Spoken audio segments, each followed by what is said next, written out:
Right, so our second to last lesson of the year, very exciting.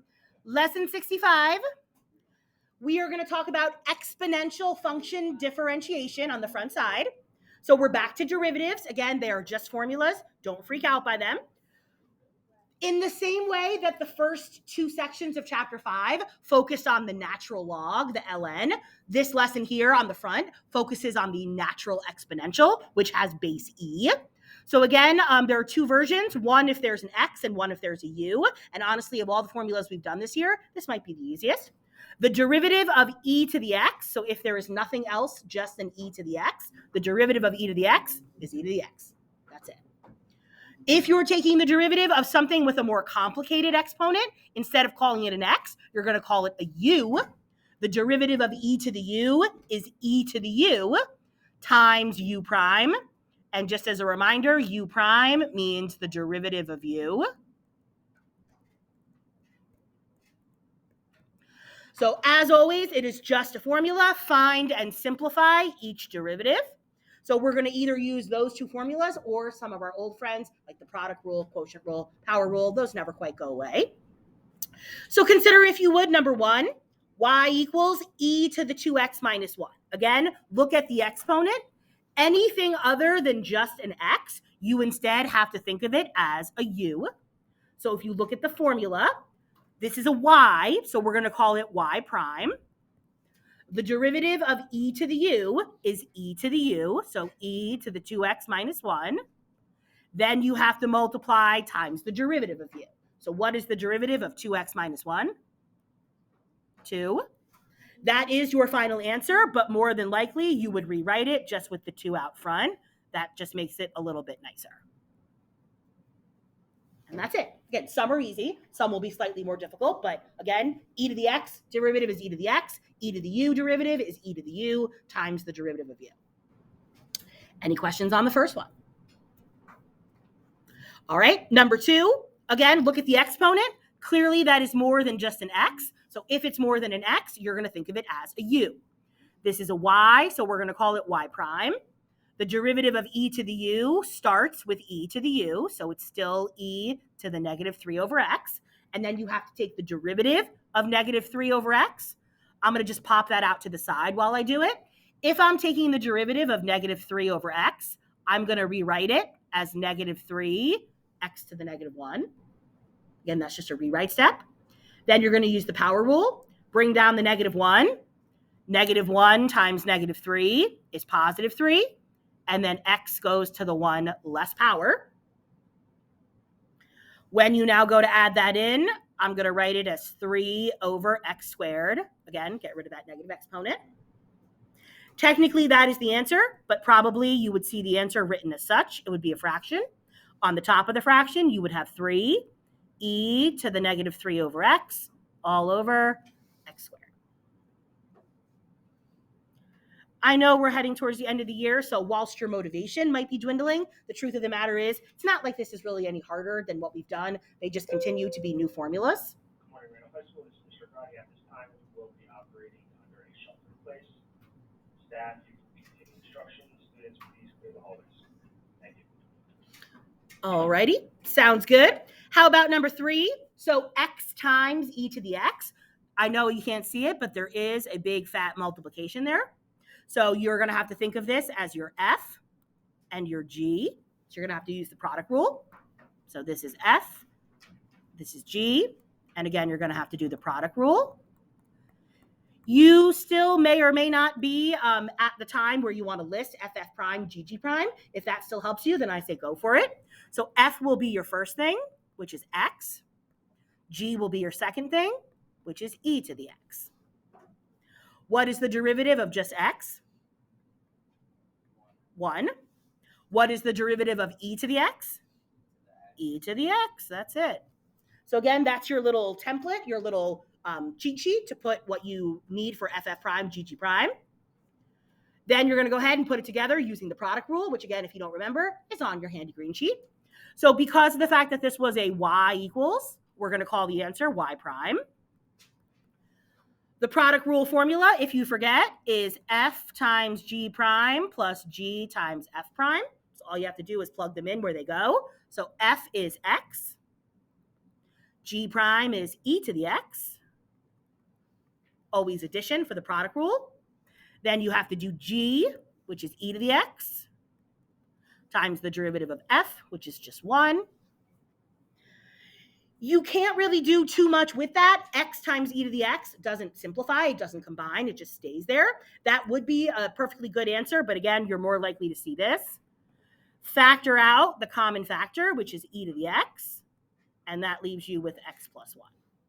I would take either one of those answers, but again, simplify really is important. Takes really no time at all. Just makes it look a little nicer. Any questions on the first three? Again, as long as you're following the formulas, old and new, you really shouldn't have any issues. Take a look at number 4. I know that it looks like a quotient, which it is, but this is an interesting quotient in that this is just a 2. If this is just a 2, you can either break up the heart or you can actually do something else, which in this case makes it super easy. I'm going to factor the 2 out. Just be careful when you factor the 2 out of the bottom. It's not really a 2, it's really a 1/2. So rewrite step, notice it's still a y. I'm going to pull that 2 out front, which again makes it half. And that leaves you with e to the x minus e to the negative x. Again, still just a rewrite step. This is y, this is y. High school, Mr. Grady, thank you for everyone's cooperation in today's drill. Everything may resume as normal. Thank you. All right. So once you factor out that 1/2, and again, it's just a constant. So the derivative of y is y prime. The 1/2 just comes along for the ride. And all you have to do now is take each derivative separately. So this is just regular e to the x. The derivative of e to the x is e to the x. Then it's a minus because it's a subtraction problem. And then you have e to the negative x. E to the negative x, because this is something other than just x, you have to think of it as a u. So what that means is that the derivative of e to the negative x is e to the negative x. Then you have to multiply times the derivative of u. So what's the derivative of negative x? Negative 1. And again, as far as your final answer goes, you certainly can leave the 1/2 in the front. E to the x stays e to the x. This negative and this negative becomes a positive. And then e to the negative x.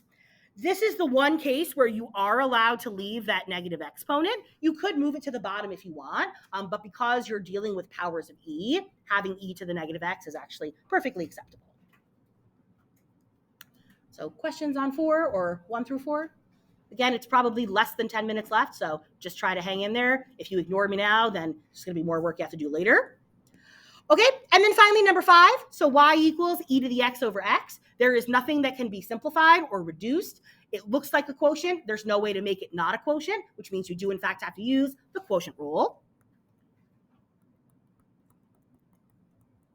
Again, the quotient rule, if you need a reminder, it's on your green sheet, but it's the denominator, g, times the derivative of the numerator, minus the numerator times the derivative of the denominator, all over the denominator squared. Remember that f must always come from the top, and g must always come from the bottom. Just like number 3, if it's helpful to do ff prime, gg prime, I strongly encourage you to do so. So there's my f, there's my g. Take each of the derivatives. What's the derivative of e to the x? Just e to the x. How about the derivative of x?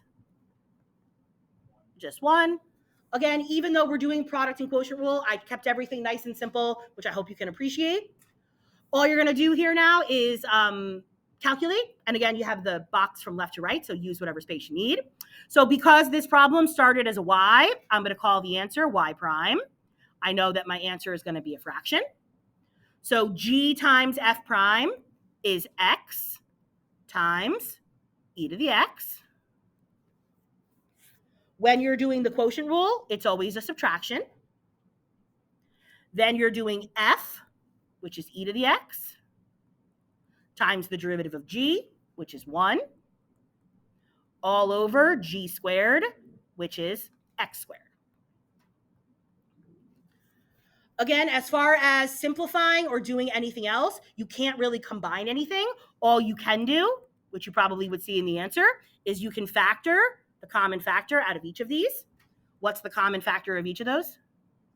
E to the x, so it comes out. You're left with x minus 1 and x squared on the bottom. You should not simplify any further, so that is it. So that is how you take the derivatives of e to the x or e to the u. Again, you can bring back your old friends, product, quotient, and power. The homework problems, just so you know, only involve these 5 problems. It only involves those, not the ones on the back. So just keep that in mind. If you're okay with that, move to the back. And then these are all the remaining derivative formulas that we have not done. So this officially will end derivatives until we get to the integrals tomorrow. So this is derivatives of exponentials and logs. Again, it's everything that's left. And these are all bases other than e. So far, we have only done derivatives of e to the something and ln base e. We've never done any other numbers. Here are now the final 4 derivative formulas. And again, you just have to follow the formulas. So your 2 exponentials, the derivative of a to the x, so 2 to the x, 5 to the x, 10 to the x, basically any base other than e, is equal to the ln of a times a to the x. If instead of being a to just the x, it's a to the u, it's the same formula, except you also have to multiply by u prime. Again, derivative of u. Final 2 problems. What if you have log base something other than e? So log base 10, log base 5, log base anything. If it's just an x, then your formula is 1 over the ln of a times x. If it's a u instead, you have to do the same formula, just multiply by the derivative of u. So again, final 3 problems of this lesson, find and simplify the derivative. All you have to do is identify the appropriate formula and then use it. So take a look at number 6. Y equals 2 to the x. Y equals 2 to the x is exponential with a base other than e. So because it's exponential with a base other than e, the formula that you're going to be using is a to the x. That's what this is, a to the x. A can be anything, but it's a to the x. What is a? 2. That means we're going to be using this formula here. All you have to do is plug the numbers in where they go. So if this is y, the derivative of y is y prime. Per the formula, you're going to do the ln of a. A is 2, so you're going to do the ln of 2. Times a to the x, which is just 2 to the x. That cannot be simplified. You cannot combine those 2's. That's why you put the parentheses. The ln of 2 times 2 to the x, that's it. Can't do anything else, can't simplify it. The truth is, the reason why these are so short here at the end, they don't come up that often in calculus. You are much likelier to do base e's. So I just want to kind of show you what you could do for any base. But again, the e's are going to be your focus. So that's how you would use a to the x, and then look at number 7. So 2 to the 3x. Because this is a 3x, anything bigger than x, you instead have to think of it as a u.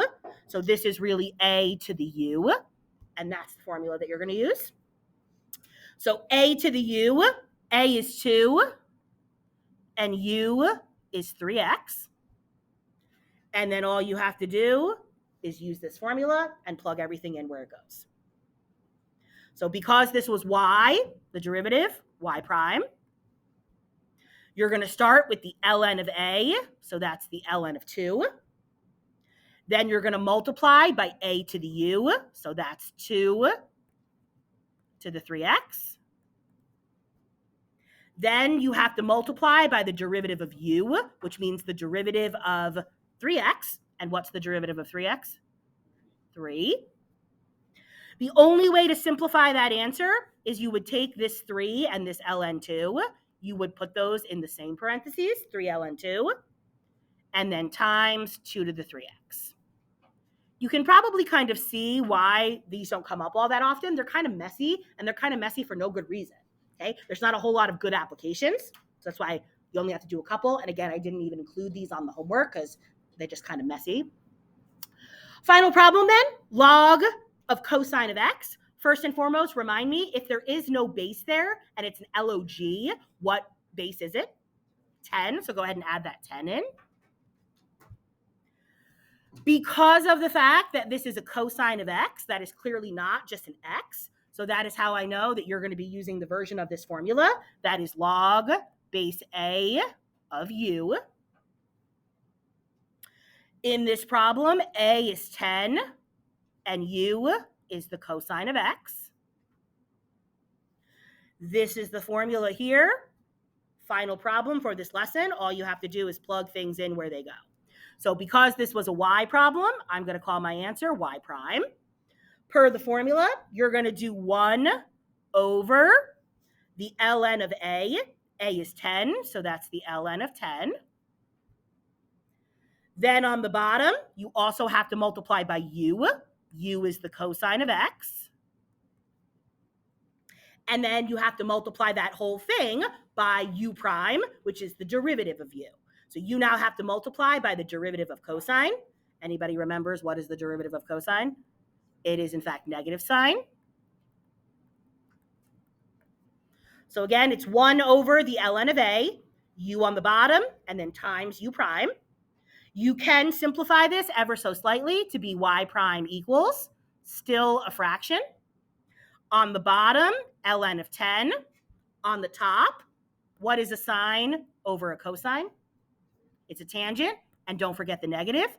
So negative tangent of x all over the ln of 10.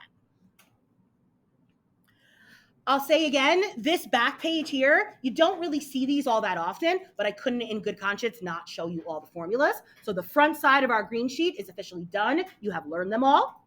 Here is homework 65. It is 34 to 40 and then 43, 8 total problems. The notes that you need to do these problems only come from the front. There's nothing from the back. And you might just need to remember what the derivative of the ln of x is. So there it is in case you did. Okay, so let me just go ahead and end the recording.